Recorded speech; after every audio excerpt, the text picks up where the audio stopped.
Good morning. मैं doctor Sanjay Jain, associate professor गणित विषय में सम्राट पृथ्वीराज चौहान राजकीय महाविद्यालय अजमेर में कार्यरत हूँ। की दी हुई है, सबसे सिंपलेस्ट प्रॉब्लम मैंने ली है, दो वेरिएबल दो कंस्ट्रेंट, इससे सिंपल एलपीपी हो नहीं सकती। और दोनों में कैसे हैं, लेस देन इक्वल टू। आज जो हमारा लेक्चर है वो लेस देन इक्वल टू तक का ही रहेगा। आज आपको होमवर्क भी यही है, जितने भी लेस देन इक्वल टू की प्रॉब्लम्स है आप घर जाके जरूर सॉल्व करें मेथड से। सबसे पहले हम इसका स्टैंडर्ड फॉर्म बना रहे हैं, जो ऑलरेडी हमको यहाँ पे मैक्सिमम फॉर्म में दी हुई है, तो यहाँ मैक्सिमम ही हम ले रहे हैं। अगर ये मिनिमम फॉर्म में दी होती तो पहला काम हमारा क्या होता, मैक्सिमम फॉर्म में बदलना। तो यहां पे हम यों ले रहे हैं, और जो कंस्टेंट है वो किस फॉर्म में, हमारे पास इनइक्वालिटी फॉर्म में। तो हम यहां पे ये दो वेरिएबल ऐड कर रहे हैं, x3 x4, ताकि ये किस में बदल जाए, इक्वेशन फॉर्म में। ठीक है, ये इक्वेशन फॉर्म में बदल लिया हमने। और यहां जो हमने स्लैक वेरिएबल काम में लिए हैं, इनके करस्पॉन्डिंग ऑब्जेक्टिव फंक्शन में हम जो भी हमने ऐड किया है, इसका प्रॉब्लम पे असर नहीं आना चाहिए। इक्वेशन बनाने में जो काम में लिया है, इसका प्रॉब्लम पे कोई इफेक्ट नहीं आना चाहिए। इसलिए हम इनको क्या कर रहे हैं, जीरो से मल्टीप्लाई करके यहां रख रहे हैं, ताकि जीरो से ये मल्टीप्लाई हो जाएंगे तो इनका कोई भी इफेक्ट टोटल प्रॉफिट या टोटल लॉस में नहीं आएगा। ये बात समझ में आ रही है, जीरो से मल्टीप्लाई करके यहां रख रहे हैं। और जो नॉन नेगेटिव कंस्टेंट है वो अब क्या हो जाएंगे, जो वेरिएबल हमने यहां डाला है ये भी कैसे होने चाहिए, पॉजिटिव। अगर ये नेगेटिव हो गए तो क्या हो गए, कि हम यहां पे बराबर करने के लिए कुछ जोड़ रहे थे, और अगर ये नेगेटिव वैल्यू ले लेगा तो घटा रहे हैं एक तरह से, तो कभी भी इक्वेशन बराबर नहीं होगी। इसलिए क्या होना चाहिए, इनको भी पॉजिटिव होना चाहिए। इसलिए सारे एक्स जे क्या होने चाहिए, पॉजिटिव। जो स्लैक वेरिएबल के करस्पॉन्डिंग आ रहे हैं वो भी क्या होने चाहिए, पॉजिटिव। सो x1 से लेके x4 क्या होने चाहिए, पॉजिटिव। इसका मैट्रिक्स फॉर्म हमने ये लिख दिया आगे। ये हमारा कॉस्ट वेक्टर है 2 3 0 0। आ रही है बात समझ में। और ये चार वेरिएबल है, x1 x2 x3 x4। ये हमारा कंस्टेंट सेट को मैट्रिक्स फॉर्म में लिख दिया है। इसके ये पहले वेक्टर को अल्फा 1, पहले कॉलम वेक्टर को अल्फा 2 अल्फा 3 अल्फा 4, ये हमारा सारा मैट्रिक्स फॉर्म हो गया। अब जो प्रॉब्लम है IBFS, initial basic feasible solution, ये हम कैसे लेते हैं, ये चयन कैसे करें। सिंपलेस्ट मेथड एक्चुअल में है क्या, हम एक सॉल्यूशन खुद मान के चलते हैं, या तो वो खुद ऑप्टिमल हो जाए या उसे इंप्रूव करते हैं टेबल वाइज, टेबल के बाद फिर टेबल लेंगे, फिर टेबल लेंगे, जब तक कि वो ऑप्टिमल में कन्वर्ट नहीं हो जाए। इसलिए इस पहले सॉल्यूशन को बोलते हैं initial basic feasible solution. Initially हमको एक बेसिक फिजिबल सॉल्यूशन लेके चलना है। और हमने क्या कहा था बेसिक फिजिबल सॉल्यूशन के लिए, कि कुछ को जीरो ले लो, n-m को, ऐसा सॉल्यूशन क्या होगा, बेसिक सॉल्यूशन। ठीक है, तो यहां मैं क्या कर रहा हूं, जो मैंने जिसके करस्पॉन्डिंग मेरे ए एक्टिविटी वेक्टर में यूनिट मैट्रिक्स बन रही है, ये दिख रही है यूनिट मैट्रिक्स आपको 1 0 0 1, किसके करस्पॉन्डिंग बन रही है, ये अल्फा 3 और अल्फा 4 के। यानी कि मैं क्या ले रहा हूं, x3 x1 और x2 को जीरो लूंगा, x3 x4 को सॉल्व करूंगा। यही हुआ, दो को जीरो लेना, दो को सॉल्व करना है, जो हमने अभी पहले काम किया था। तो यहां पे मैं सबसे पहले क्या फिलअप कर रहा हूं, अल्फा 3 अल्फा 4। समझ में आ रहा है आपको IBFS कैसे लिया मैंने, इनिशियल बेसिक फिजिबल सॉल्यूशन। सबसे पहले एंट्री ये होगी यहां पे, और कैसे आ रही है ये अल्फा 3 अल्फा 4। जो भी यूनिट मैट्रिक्स बने हमारी, एक चीज और ध्यान रखना, ये सबसे सिंपलेस्ट प्रॉब्लम है, 2x2 की है। यहां पे अपने को सीधा सीधा दिख रहा है, जितने वेरिएबल ज्यादा होंगे। दूसरा, ऑर्डर पे बहुत ध्यान दीजिएगा, यहां सीधा सीधा अल्फा 3 अल्फा 4 से हमको दिख गया बन रहा है। ये ऑर्डर भी अलग अलग हो सकते हैं, जरूरी नहीं है अल्फा 3 पहले आए, अल्फा 5 पे 1 0 आ सकता है तो वो भी पहले आएगा। ऑर्डर पे बहुत ध्यान देना है। अगर अल्फा 5 अल्फा 1 बन रहा है तो यहां पहले अल्फा 5 लिखेंगे, फिर अल्फा 1 लिखेंगे। ऑर्डर को हम चेंज नहीं कर सकते। बात समझ में आ रही है, ये हमको बहुत ध्यान देना है यहां। तो यहां पे हमारे पास अल्फा 3 अल्फा 4, इसके करस्पॉन्डिंग वेरिएबल कौन से हैं, x3 x4। इसके करस्पॉन्डिंग कॉस्ट वेक्टर कौन से हैं, C3 C4। C3 कितना है, 0। C4 कितना है, 0। ये 0 एंड 0। यहां पे B रिक्वायरमेंट वेक्टर कितना है, 1 एंड 4। ये बात समझ में आ रही है आपको। यहां पे कॉस्ट वेक्टर सारे डाल दीजिए, 2 3 0 0 डाल दिए हमने। ये पहली टेबल है प्रारंभिक सिंप्लेक्स सारणी, और यहां पे पूरा एक्टिविटी मैट्रिक्स डाल दिया हमने। देख लीजिए आप, 1 1 1 0 आ रहा है पहला, 1 1 1 0, 3 1 0 1, 3 1 0 1। क्लियर? ये हमारा मैट्रिक्स कैसे भरा जाता है, इसके अंदर कैसे हम फिलअप करते हैं टेबल के अंदर। अब हमारे हैं ZJ माइनस CJ, जो हमको चेक करना है, कैलकुलेशन करनी है। क्या था ये, अभी हमने पिछले उसमें निकाला था, CBYIJ। ZJ बराबर हमने क्या कहा था, समेशन CBYIJ। CB यहां है और YIJ क्या है, जो लोगे आप जिस रो में जाओगे, जिस कॉलम में जाओगे उसके। तो देखिए मैं पहला एक निकाल के बता रहा हूं आपको, 0 इंटू 1 कितना हो गया 0, प्लस 0 इंटू 3, क्योंकि ये समेशन फॉर्म में देख रहे हैं आप, तो प्लस आएगा। 0 इंटू 1 0, 0 इंटू 3 0, माइनस CJ, पहला कॉलम काम में ले रहा हूं तो माइनस C1, C1 की वैल्यू कितनी है 2, तो 0 माइनस 2 कितना आ गया -2। ये समझ में आ रहा है आपको?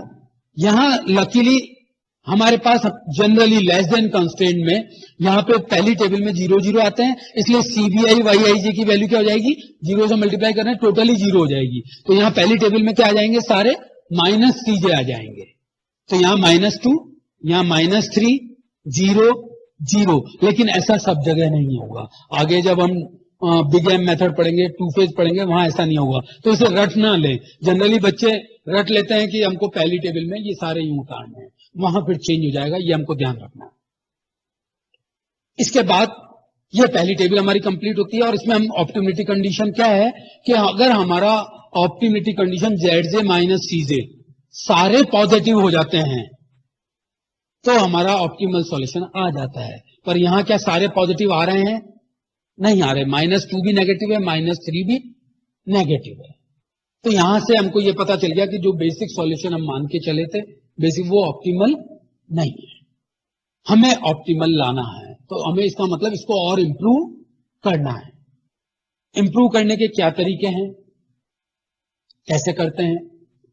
हम क्या करते हैं, इंप्रूव करने के लिए हमको 3 चीजें चाहिए होती है, एंटरिंग वेक्टर, की एलिमेंट, डिपार्चर वेक्टर। मैं जनरल इस प्रॉब्लम में बता रहा हूं, डेफिनेशन पहले थी, एक न्यूमेरिकल प्रॉब्लम करानी थी आज, ताकि हमको समझ में आ जाए। ZJ माइनस CJ के जो नेगेटिव वैल्यू आए हैं हमारे पास, उनमें से यहां आप समझिएगा, बहुत इंपॉर्टेंट बात है, नेगेटिव -2 भी है, -3 भी है। वो वाला नेगेटिव चुनना है जो नेगेटिव और मॉडुलस में बड़ा हो। बात समझ में आ रही है आपको? वैसे -2 -3 में से बड़ा नंबर थ्योरी के हिसाब से -2 है, लेकिन हमें यहां वो नहीं देखना, हमें माइनस के साथ मॉडुलस में जो बड़ा है। सो यहां -3 क्या हो गया, बड़ा। यहीं पे एक चीज मैं और बता रहा हूं, अगर बाय द वे ये दोनों -2 आ जाते तो हम कंफ्यूज हो सकते थे। तो ऐसी स्थिति में जो डैनजिंग ने बताया था कि आप कोई सा भी एक सेलेक्ट कर लीजिए, नो प्रॉब्लम, ठीक है। लेकिन अगर आपके क्लियर कट अलग अलग वैल्यूज आ रही हैं तो आप जो माइनस में मैक्सिमम है मॉडुलस में, उसको सेलेक्ट करना है। तो ये हमारा क्या बन जाएगा, जो एरो दिखा रहा है एंटरिंग वेक्टर, क्योंकि ये मैंने आपको क्या बताया था, सिंगल कॉलम या सिंगल रो की है, उसको हम क्या बोलते हैं, वेक्टर। तो यहां पे जो ये वाला α2 है, ये क्या है, बन गया हमारा एंटरिंग वेक्टर। क्लियर? ये नए आधार के लिए एंटरिंग हो गया। अब हम नया आधार कैसे बनाएं नई टेबल में बनने के लिए, तो हमें ये तो पता चल गया एंटरिंग वेक्टर क्या हो गया, α2।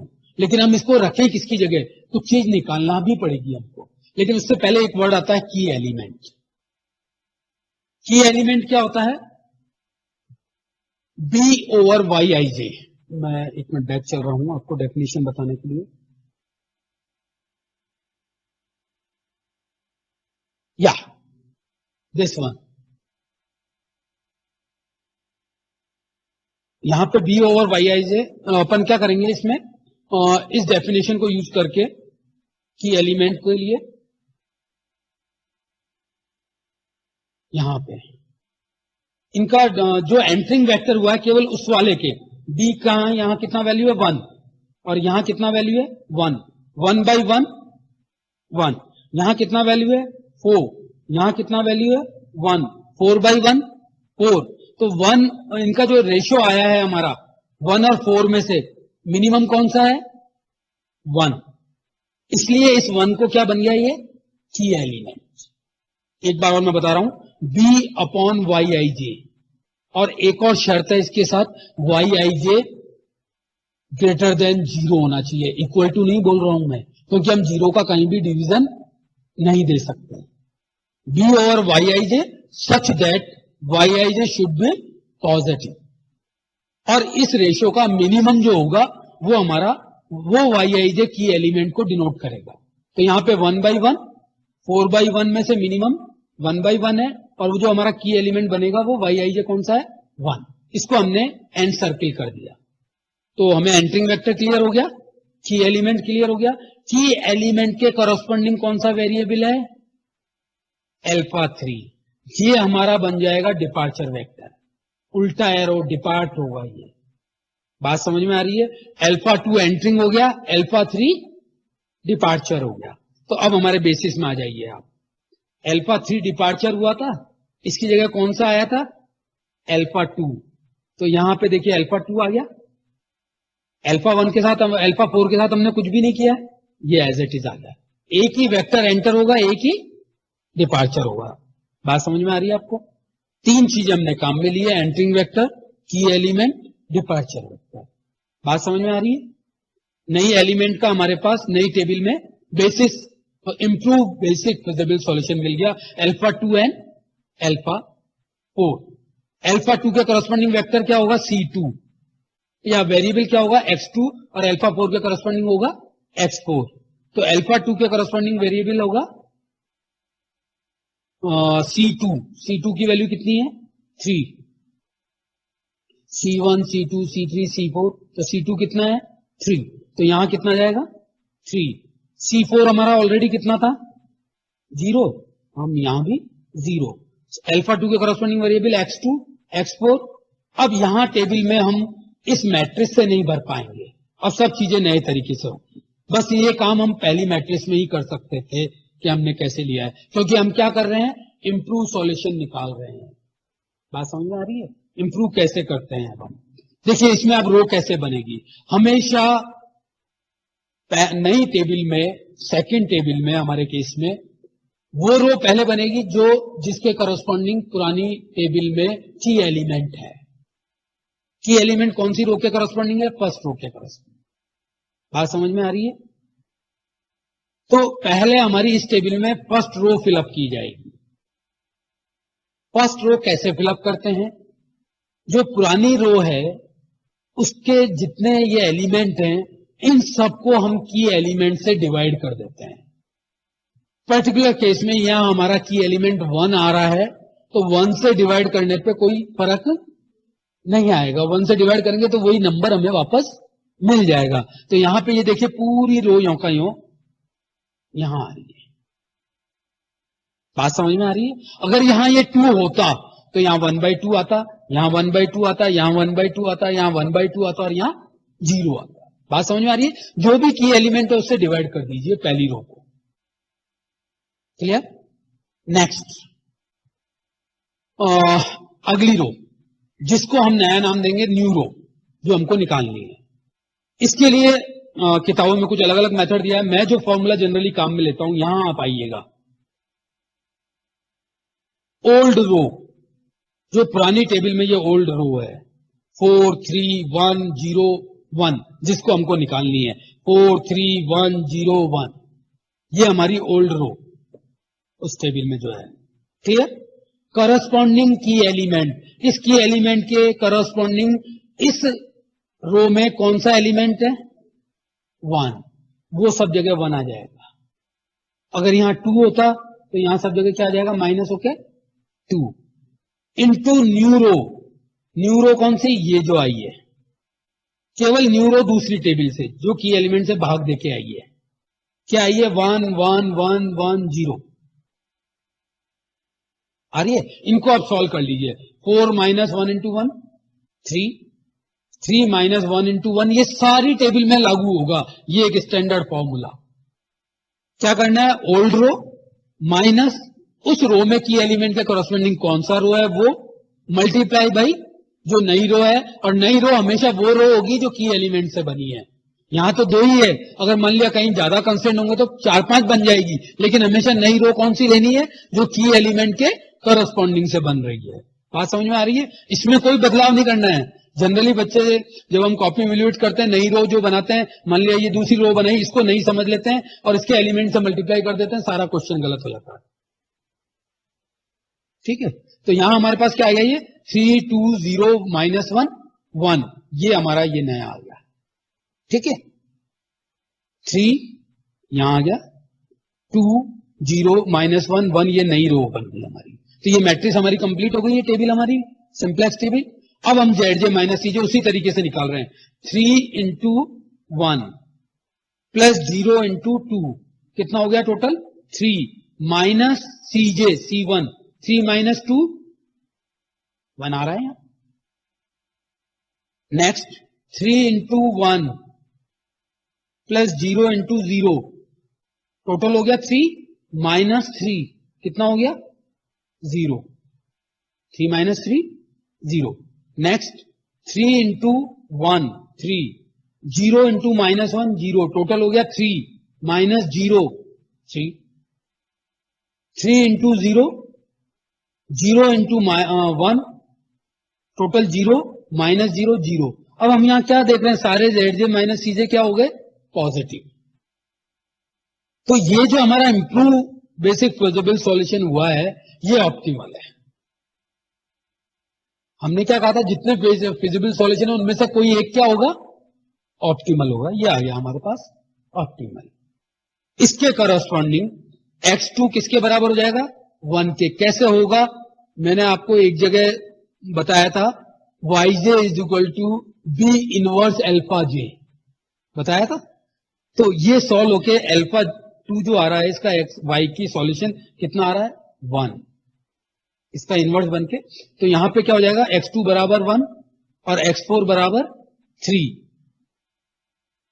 ठीक है, x4 क्या है हमारा स्लेक वेरिएबल, प्रॉब्लम में तो यूज ही नहीं हो रहा है, लेकिन जो हमारे बेसिक वेरिएबल थे वो क्या थे x1 और x2। x1 इसके अंदर आ ही नहीं रहा है, तो x1 क्या हो गया हमारा 0, जो नहीं आ रहा है वो 0। तो x1 तो हो गया हमारा 0 और x2 हो गया हमारा 1। तो इस सॉल्यूशन, इस प्रॉब्लम का इस ऑप्टिमल फिजिबल सॉल्यूशन क्या हो गया x1 0 x2 1। ये मैंने यहां पे ऑप्टिमल सॉल्यूशन में वापस रखा है, हम यहां से भी निकाल सकते हैं 3 इंटू 1 CBYIJ, यहां से 3 इंटू 1 प्लस 0 इंटू 3 टोटल कितना हो जाएगा 3, ZJ इज इक्वल टू 3, ये 3 आ रहा है। और सीधा इसमें रख के भी निकाल सकते हैं, x1 को 0 रख दिया, x2 को 1 रख दिया, तो z बराबर कितना आ गया 3। तो ये सिंप्लेक्स मेथड है, ये सबसे